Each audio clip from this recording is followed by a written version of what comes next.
Watching Russian subs.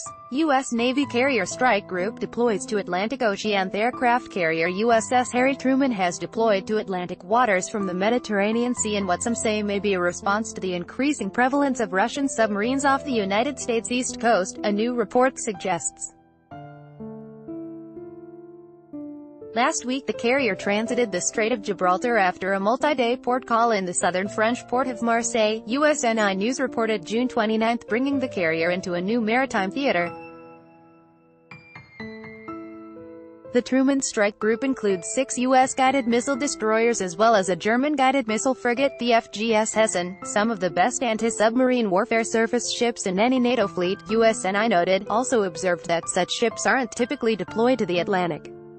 According to the naval analysis site, the USS Truman's movement into the Atlantic is an expression of 2 doctrinal themes within the Pentagon, returning to great power competition, and heeding Defense Secretary James Mattis' maxim that U.S. forces should be strategically predictable and operationally unpredictable.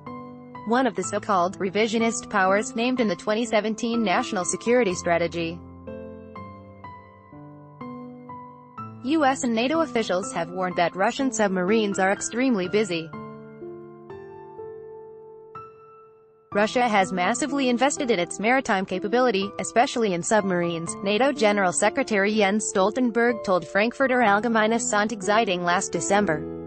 The activity level of Russian subs is at its highest level since the Cold War, the NATO official said, adding that the fleet was operating closer to our shores. Russia's underwater seaborne force is prowling the Atlantic, testing our defenses, confronting our command of the seas, and preparing the complex underwater battle space to give themselves an advantage in any future conflict, U.S. Naval Forces Europe-Africa Commander, Admiral James Fogo, wrote in 2016 for the magazine Proceedings.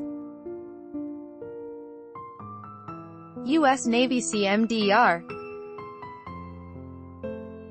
John Perkins, a spokesperson for U.S. Naval Forces Europe-Africa, said in late June that, as a matter of long-standing policy, we do not discuss future operations, noting only that the Truman Carrier Strike Group would continue to conduct operations in support of U.S. and NATO interests.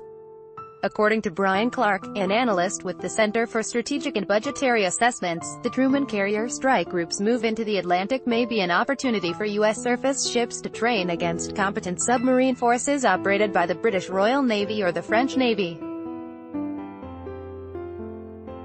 Our Atlantic coast guys need a chance to train against good submariners, Clark told USNI, adding that either they're doing it with the French or the British for training or for hope of finding a Russian submarine.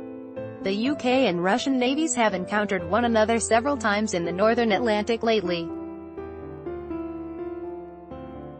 In January, frigate HMS Westminster was sent to intercept a group of Russian vessels in the English Channel making their way from Severomorsk to Syria's Tartus naval base, a naval facility in the Mediterranean leased by the Russian Navy.